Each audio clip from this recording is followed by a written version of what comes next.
La Chine et l'Allemagne tombent d'accord pour près de 20 milliards d'euros de contrats. L'Allemagne et la Chine ont tout juste conclu un grand nombre d'accords, dont le montant total s'élève à près de 20 milliards d'euros, d'après l'Associated Press.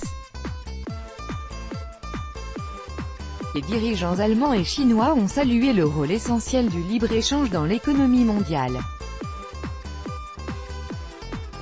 La chancelière allemande Angela Merkel et le premier ministre chinois Li Keqiang ont souligné le rôle essentiel du multilatéralisme et de l'ouverture des marchés suite aux sanctions récemment introduites par les États-Unis et ont signé des accords commerciaux dont le montant total s'élève à près de 20 milliards d'euros. Selon l'Associated Press, le premier ministre chinois a annoncé, lors son discours à Berlin le 9 juillet dernier, que les contrats conclus entre l'Allemagne et la Chine étaient le signe du potentiel de coopération entre ces deux pays.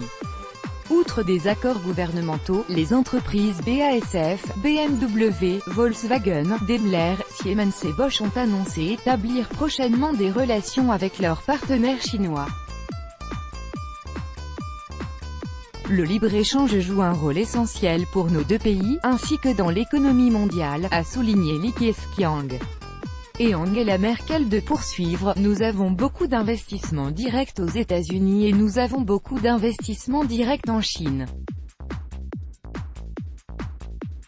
C'est vraiment la clé de notre système multilatéral et interdépendant, qui offre une situation gagnante pour tous à condition d'en respecter les règles. Les tensions entre Pékin et Washington se sont accrues depuis que Donald Trump a annoncé la mise en place de tarifs douaniers sur les importations américaines en acier et en aluminium, ciblant tout particulièrement la Chine.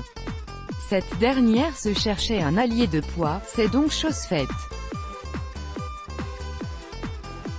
La chancelière allemande Angela Merkel a également salué un assouplissement des limitations sur les investissements étrangers de la Chine. Washington avait promis d'appliquer dans un premier temps des droits de douane sur 34 milliards de dollars d'importations chinoises dès le 6 juillet. Pékin quant à lui avait promis de riposter par des droits à hauteur de la même valeur, tout en précisant qu'il n'était pas le premier à appuyer sur la gâchette.